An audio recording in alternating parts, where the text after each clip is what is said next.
শুভ সকাল বন্ধুরা, কেমন আছো? আশা করি ভালো আছো। যে যেখান থেকে আমার ভিডিওটা দেখছো সবাই সুস্থ থেকো, ভালো থেকো। বড়দের আশীর্বাদ, দোয়া, ছোটদের ভালোবাসা নিয়ে আজকে আমার ভিডিওটা শুরু করছি। দেখো কি সুন্দর হাওয়া হচ্ছে আর ধান গাছগুলো কীভাবে দুলছে, তো খুবই ভালো লাগছে। আর এই যে আমাদের ঘরের কাছে একটা ফুল গাছ হয়েছে, দেখো কত ফুল ফোটে, এরকম প্রত্যেক দিনই ফুল ফোটে। আর যেহেতু হালকা হাওয়া ছাড়ছে তো আর চারিদিকে ফাঁকা, তো গাছটা কি সুন্দর দুলছে। আর আগের দিনকে স্নান করার আগে মানে কচুর লতিগুলো তুলে এনেছিলাম। তো দেখো কত সুন্দর, এটা আমাদের ঘরের যে পিছনে যে কচু গাছ হয়েছে, এটা দিশি একদম, কোনো সার নেই। তোমরা দেখেছো আমাদের ঘরের পিছনে কত কচু বাগান আছে, মানে কচু গাছ হয়ে আছে, তার ওখান থেকে তুলে নিয়ে এসেছি। আর পুরো এটা সার ছাড়া, তো এটা দিশি লতি, তো রান্না করলে খুবই টেস্টি হয়। আর দেখো আগের দিনকে তুলে নিয়ে এসেছি, তো রাত্রে বসে বসে ছাড়িয়ে নিয়েছি, যেহেতু সকালে টাইম পাই না আর মাম্মামকে স্কুলে নিয়ে যেতে হয়, দুজনকে রেডি করতে হয়, তো সময় হয় না। আর এইগুলো একটু মানে সময় লাগে রান্না করার সময়। তো দেখো সকালে এই যে বাসি কাজ সারা হয়ে গেছে সব। আর হচ্ছে কি এ দেখো আকাশে প্রচুর মেঘ করেছে, কিছু জামা কাপড় ছিল কাচা ধোয়া করেছি। আর এখন স্নান করে নিয়েছি, মাম্মাম রেডি হয়ে নিয়েছি, মাম্মামকে স্কুলে নিয়ে যাব। আর এই দেখো টুকিটাকি কিছু কাজ হয়ে গেছে। আর যে কালকে যে কচুর লতিটা রাত্রে কেটে রেখেছিলাম, তো এই দেখো ভালোভাবে পরিষ্কার করে দেখে নিচ্ছি, যে রাত্রে কেটেছি তো ঘরের মধ্যে, তো এখন ভালোভাবে দেখে নিচ্ছি যে কোথাও নোংরা আছে কি। তো দেখো কেটে এটা এই রকম হয়েছে, আর খুব সুন্দর কচুর লতিগুলো। আর দেখো এই যে রেডি হয়ে গেছি, মামাকে নিয়ে যাব স্কুলে। আর তোমাদের দাদাভাই কাজে গেছিলো, তো কাজ হয়নি, ফিরে চলে এসছে। তো লতি রান্না করব যেহেতু, আর সবাই বাড়ির পছন্দ করে, তো ওই জন্য চিংড়ি মাছ নিয়ে এসছে। আমাকে ফোন করেছিল যে কাজ হয়নি চলে আছে, তো আমি তাহলে বললাম আমি তো চিংড়ি মাছ নিই, তুমি নিয়ে এসো। তো ওই বাজার থেকে চিংড়ি মাছ নিয়ে এসছে। দেখো চিংড়ি মাছগুলো একটু বড় বড় সাইজের ছিল, আর এখন চিংড়ির তো দাম জানো। এখানে 200 গ্রাম মতন চিংড়ি মাছ এনেছিল। আর শসা নিয়ে এসেছিলো, লেবু আর কাঁচা লঙ্কা নিয়ে এসেছিলো, আর একটা লেবু নিয়ে এসেছিলো, বাতাবি লেবু। লেবুটা মাম্মাম নিয়ে খেলা করছে, তো আর দেখাতে পারলাম না, ও যেহেতু খালি গায়ে আছে ওই জন্য ওকে দেখাতে পারলাম না।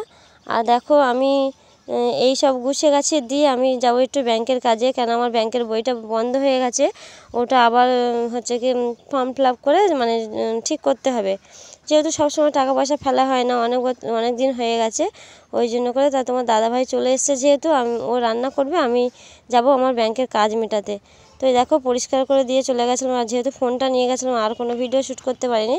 আর তোমার দাদাভাই দেখো এদিকে সব মানে আমি গুছিয়ে দিয়ে গেছিলাম, রান্না করেছে। আর ওর হাতের রান্না খুবই সুন্দর হয়, দেখো ডিমের ঝালটা কি সুন্দর বানিয়েছে, দেখতেও যেমন সুন্দর হয়েছে আর খেতেও তেমন সুন্দর, দুটোই রান্না ভালো হয়েছে। যেমন হচ্ছে ডিমের ঝালটা তো দুজনের জন্য বেড়ে নিয়েছি, কেন বড় মামামি স্কুলে খাবে, ছোটো মামামি তো খাবে না। আর এই যে কালকের মাছের ঝোল ছিল, কালকে দেখেছে মাছের ঝোল করেছিলাম, তো বাসি তরকারি শুনে মা আবার ছোটো মেয়ের জন্য এক পিস মাছ রান্না দিয়ে গেছে, মায়েরা রান্না করেছিল। তো গ্রামের দিকে বাসন থালা বাসন ওরকম একটু কিছু মনে করো না। আর দেখো এই যে কচু লতিটা রান্না করেছে, খুবই সুন্দর হয়েছিল, যেহেতু আমার থেকে তোমাদের দাদাভাই খুব সুন্দর রান্না করতে পারে। আর দেখো মানে খুব সুন্দর হয়েছিল, টেস্টি হয়েছিল। কেউ কিছু থালা বাসন একভাবে মনে করো না, কেন আমাদের গ্রামের দিকে তো আবার মানে বার করো, আবার ভিডিও শ্যুট করো, তো খুবই অসুবিধা হয়। তাই এই জন্য করে হচ্ছে কি এই বেশিরভাগ স্টিলের বাটি ব্যবহার করা হয়, যেহেতু তোমরা জানো আমার মেয়ে ছোটো, ওই জন্য করে আর কোনো হচ্ছে কি জিনিস বার করা সম্ভব হয় না। ও এতটাই দুষ্টু, সব ঠুকে ঠুকে মানে ঘরের মেঝে ঠুকে ঠুকে ভেঙে দেয়। তারপর বাটিটা চেঞ্জ করে নিলাম, বাটিটা ভাঙা বলে যে মা যে তরকারিটা দিয়েছিলো ওই বাটিটা চেঞ্জ করে নিলাম, স্টিলের বাটিটা ধুয়ে নিয়েছি, দেখবে তোমরা। আর দেখো মিঠু এসেছে, আমরা ভাত খাচ্ছি, ডাকাডাকি করছে, ওকেও খেতে দেবো। ওরা দুজনে সারাক্ষণ আমার বাড়ি থাকে, দেখেছো প্রত্যেক মানে সব সময় ভিডিওতে, মানে সকালে হয় সেই আসে, আর 4টে সাড়ে 4টে পর্যন্ত মানে যতবারই খিদে পায় ততবারই এসে ঘুরে ঘুরে যায়।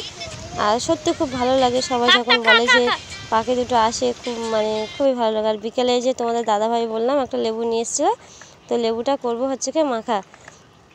তো আমি তো জানি এটা বড় ভিডিও দেবো, তা তোমার দাদাভাই বললো একটা শর্ট ভিডিও দাও, তো কালকে শর্ট ভিডিও দিয়েছি, তো তা সত্ত্বেও আমি আজকে বড় ভিডিওর মধ্যে দিয়ে দিলাম। এই দেখো লেবুটাকে সুন্দর করে ছাড়িয়ে কেটে নিচ্ছি।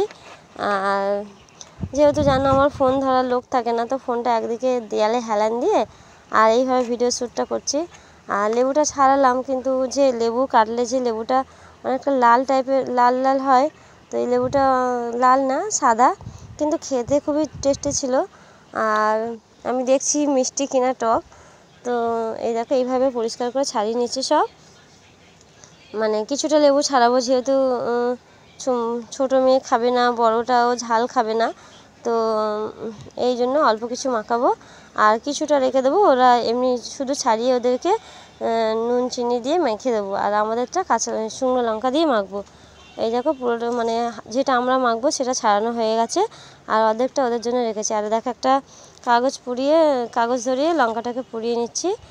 আর এই সময় মানে জোরে হাওয়া হচ্ছিলো, যেহেতু দেখেছো সকাল থেকে হাওয়া হচ্ছে, আর আগুনটা দেখো কিভাবে জ্বলে উঠলো, খুবই ভয় লাগছিলো।